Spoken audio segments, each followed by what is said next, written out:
Apa itu pajak? Pajak adalah iuran wajib dari rakyat kepada negara yang dipungut berdasarkan undang-undang, bersifat memaksa, dan tidak memberikan balasan langsung, tetapi digunakan untuk kepentingan umum. Selanjutnya ada ciri-ciri pajak. Yang pertama, bersifat wajib dan memaksa. Yang kedua, dipungut oleh negara. Yang ketiga, tidak ada imbalan langsung. Dan yang terakhir, digunakan untuk kepentingan masyarakat. Adapun fungsi pajak, yang pertama ada fungsi budgeter, yaitu pajak menjadi sumber utama pendapatan negara untuk membiayai pembangunan dan pengeluaran negara. Yang kedua ada fungsi mengatur, yaitu pajak digunakan sebagai alat pemerintah untuk mengatur perekonomian dan kehidupan sosial masyarakat. Misalnya, pajak tinggi pada barang mewah bertujuan mengurangi konsumsi berlebihan. Dalam menjalankan fungsi ini, pajak harus diterapkan secara adil dan seimbang sehingga tidak memberatkan masyarakat dan tidak menghambat kegiatan ekonomi. Selanjutnya ada syarat pemungutan pajak. Yang pertama ada syarat keadilan, yaitu pajak harus adil baik dalam aturan maupun pelaksanaannya. Yang kedua ada syarat yuridis, yaitu pajak harus diatur dalam undang-undang sesuai Undang-Undang Dasar 1945 Pasal 23 Ayat 2. Yang ketiga ada syarat ekonomis, yaitu pajak tidak boleh mengganggu kegiatan produksi dan perdagangan. Yang keempat ada syarat finansial, yaitu biaya pemungutan pajak harus lebih kecil daripada hasil pajaknya. Dan yang terakhir ada syarat sederhana, yaitu sistem pajak harus mudah dipahami dan dijalankan oleh masyarakat.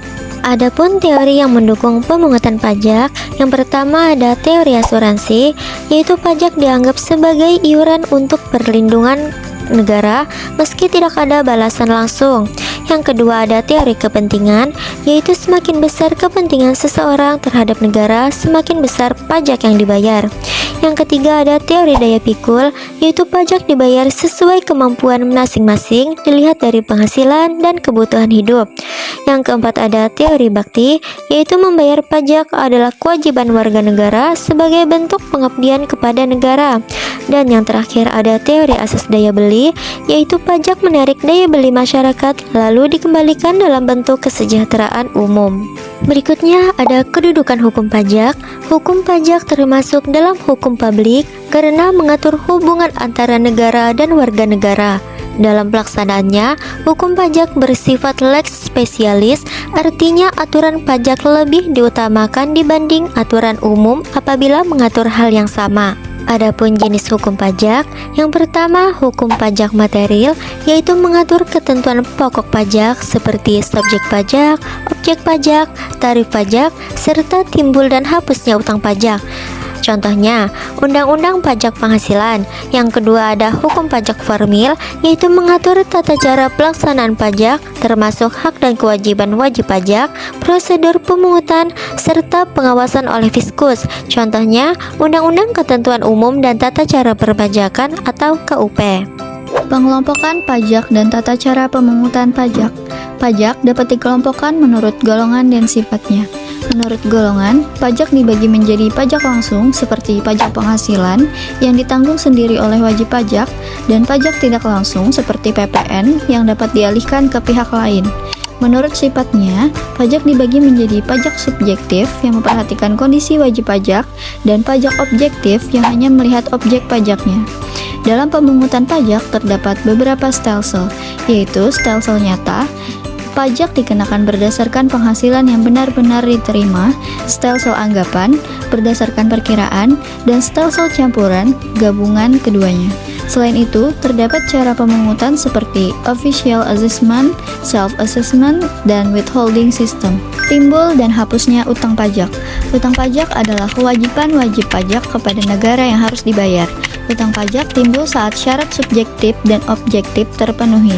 Terdapat dua ajaran, yaitu ajaran material yang menyatakan utang pajak timbul otomatis karena undang-undang, dan ajaran formal yang menyatakan utang pajak timbul setelah diterbitkan surat ketetapan pajak. Utang pajak dapat berakhir karena pembayaran, penghapusan, daluarsa atau kompensasi. Sifat utang pajak bersifat memaksa dan memiliki hak mendahului dibanding utang lain. Hambatan pemungutan pajak. Hambatan pemungutan pajak antara lain tax avoidance, yaitu penghindaran pajak yang masih legal, dan tax evasion, yaitu penggelapan pajak yang melanggar hukum. Tarif pajak dapat berbentuk progresif, proporsional, atau regresif. Isu pajak kontemporer mencakup digitalisasi pajak dan keadilan pajak. Pemerintah juga pernah menerapkan tax amnesty untuk meningkatkan kepatuhan dan penerimaan pajak. Melalui Undang-Undang Harmonisasi Perpajakan, sistem pajak dibuat lebih adil dan sederhana. Penghindaran pajak juga dipengaruhi oleh keputusan investasi dan sikap love of money, yaitu kecintaan berlebihan terhadap uang yang dapat menurunkan kepatuhan pajak. Peradilan dalam hukum pajak. Peradilan pajak adalah proses penyelesaian sengketa antara wajib pajak dan aparat pajak yang timbul akibat pelaksanaan kewajiban perpajakan. Jenis hukum pajak yang pertama, hukum administrasi pajak, mengatur pelanggaran administrasi seperti keterlambatan atau kesalahan pelaporan pajak dengan sanksi berupa denda, bunga, atau kenaikan pajak. Yang kedua, hukum pidana pajak, mengatur perbuatan kejahatan di bidang pajak yang dilakukan secara sengaja dan dikenai sanksi pidana oleh hakim. Peradilan administrasi pajak. Peradilan ini menyelesaikan sengketa pajak antara wajib pajak dan fiskus melalui mekanisme administrasi sebelum masuk ke pengadilan. Jenis peradilan administrasi pajak. Yang pertama, peradilan administrasi tidak murni. Sengketa diselesaikan hanya antara wajib pajak dan fiskus tanpa melibatkan hakim. Yang kedua, peradilan administrasi murni. Sengketa melibatkan wajib pajak, fiskus, dan hakim sebagai pihak yang memutus perkara. Keberatan. Keberatan adalah hak wajib pajak untuk menolak atau tidak menyetujui ketetapan pajak yang diterbitkan oleh fiskus. Objek keberatan.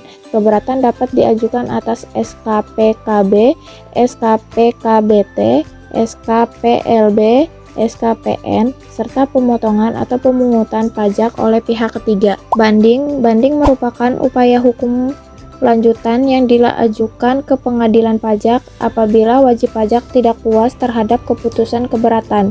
Pengadilan pajak. Pengadilan pajak adalah lembaga peradilan khusus yang berwenang memeriksa dan memutus sengketa pajak. Kedudukan dan susunan pengadilan pajak. Pengadilan pajak berkedudukan di ibu kota negara dan terdiri atas ketua, wakil ketua, hakim, sekretaris, dan panitera. Larangan rangkap jabatan hakim. Hakim pengadilan pajak dilarang merangkap jabatan tertentu untuk menjaga objektivitas dan independensi putusan. Kewenangan pengadilan pajak. Pengadilan pajak berwenang memeriksa sengketa melalui banding dan gugatan terkait keputusan dan pengadilan pajak. Putusan pengadilan pajak. Putusan dapat berupa penolakan, pengabulan, sebagian atau seluruhnya, penambahan pajak, pembatalan, atau perbaikan kesalahan administrasi. Sifat putusan pengadilan pajak. Putusan pengadilan pajak bersifat final dan mengikat serta tidak dapat diajukan banding, gugatan, atau kasasi. Pajak negara, pajak yang dikelola oleh pemerintah pusat, Direktorat Jenderal Pajak untuk membiayai anggaran pendapatan dan belanja negara. Jenis-jenis pajak negara mencakup pajak penghasilan, pajak pertambahan nilai dengan tarif 11%, pajak penjualan atas barang mewah, serta cukai pada produk tertentu seperti rokok. Dasar hukum diatur utama dalam UU KUP, Ketentuan Umum dan Tata Cara Perpajakan, UU PPH, serta UU Harmonisasi Peraturan Perpajakan. Kewajiban wajib pajak meliputi pendaftaran, menghitung pajak terhutang, membayar tepat waktu, dan melaporkan penghasilan melalui SPT. Sanksi dan penegakan hukum terdapat sanksi administrasi, denda atau bunga untuk keterlambatan, dan sanksi pidana penjara atau denda berat bagi pelanggaran sengaja seperti pemalsuan faktur pajak. Pajak daerah, pajak yang dikelola oleh pemerintah daerah, provinsi, kabupaten, atau kota guna membiayai pembangunan dan pelayanan publik di wilayah setempat. Pajak daerah terbagi menjadi dua, yaitu yang pertama pajak provinsi, contohnya pajak kendaraan bermotor dan pajak rokok. Yang kedua, pajak kabupaten atau kota, contohnya pajak hotel, restoran, hiburan, PBB, P2. Retribusi daerah. Retribusi daerah adalah pungutan daerah sebagai pembayaran atas jasa atau izin tertentu dari pemerintah daerah dengan imbal balik langsung.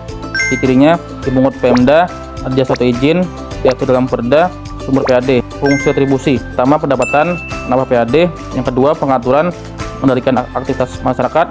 Yang ketiga pelayanan, meningkatkan kualitas layanan publik. Jenisnya jasa umum, layanan wajib pemerintah seperti kesehatan, kebersihan, parkir berjalan. Yang kedua usaha, layanan bersifat komersial seperti sewa gedung, pasar wisata. Yang ketiga, perizinan tertentu seperti PBG, izin trayek. Lalu tarifnya berdasarkan biaya pelayanan, tujuan pengaturan, kemampuan masyarakat, keadilan, dan masalah layanan. Bentuknya tarif tetap berdasarkan ukuran, persentase, berdasarkan golongan pengguna. Selanjutnya kita akan membahas tentang pajak penghasilan. Adapun dasar hukum dari pajak penghasilan yaitu Undang-Undang Nomor 7 Tahun 1983 tentang PPh yang telah diubah terakhir kali dengan Undang-Undang Nomor 7 Tahun 2021 UU HPP. Dan adapun definisi pajak penghasilan yaitu adalah sebuah pajak yang dikenakan atas penghasilan yang diterima ataupun diperoleh orang pribadi atau badan dalam suatu tahun pajak. Dan yang dimaksud dengan penghasilan yaitu adalah setiap tambahan kemampuan ekonomis baik dari dalam maupun luar negeri yang dapat digunakan untuk konsumsi atau menambah kekayaan. Dan selanjutnya kita akan membahas tentang subjek dan objek pajak. Yang pertama yaitu subjek pajak terdiri dari subjek pajak dalam negeri seperti orang pribadi, badan, dan juga warisan yang belum terbagi. Dan adapun subjek pajak luar negeri. Lalu selanjutnya yaitu ada objek pajak, itu mencakup gaji, upah, honorarium, laba usaha, hadiah, dividen, bunga, royalti, sewa, serta keuntungan penjualan harta. Selanjutnya yaitu bukan objek pajak seperti bantuan, sumbangan warisan, hibah keluarga inti, klaim asuransi, dan dividen yang diinvestasikan kembali. Lalu selanjutnya yaitu tentang tarif pajak. Orang pribadi ataupun progresif itu menggunakan tarif lapisan sesuai UU HPP mulai dari 5% sampai dengan 35%. Yang mana 5% sendiri dari 0 sampai 60 juta sampai 35% di atas daripada 5 miliar. Lalu untuk badan, tarif umumnya sebesar 22% dan untuk PPh pasal 6 itu tarif umum 20% untuk orang pribadi ataupun badan luar negeri. Dan adapun kewajiban, pelaporan, dan juga sanksi dari pajak penghasilan, yang pertama yaitu pihak pemotong seperti pemberi kerja, bendahara pemerintah, atau penyelenggara kegiatan wajib pemotong, penyotor, dan juga pelaporan pajak. Dan untuk pelaporan SPT tahunan itu batas waktunya untuk orang pribadi adalah 31 Maret, sedangkan untuk badan adalah 30 April. Dan sanksi yang akan didapat, yang pertama denda administrasi jika tidak melaporkan SPT tahunan, dikenakan denda 100.000 orang pribadi dan 1 juta untuk badan. Dan untuk sanksi bunga dikenakan jika terjadi kurang bayar ataupun keterlambatan pembayaran. Dan yang terakhir yaitu sanksi pidana, penjara 6 bulan hingga 6 tahun dan denda 2 kali sampai 4 kali sejumlah pajak untuk tindakan sengaja seperti pemalsuan faktur ataupun penyembunyian penghasilan.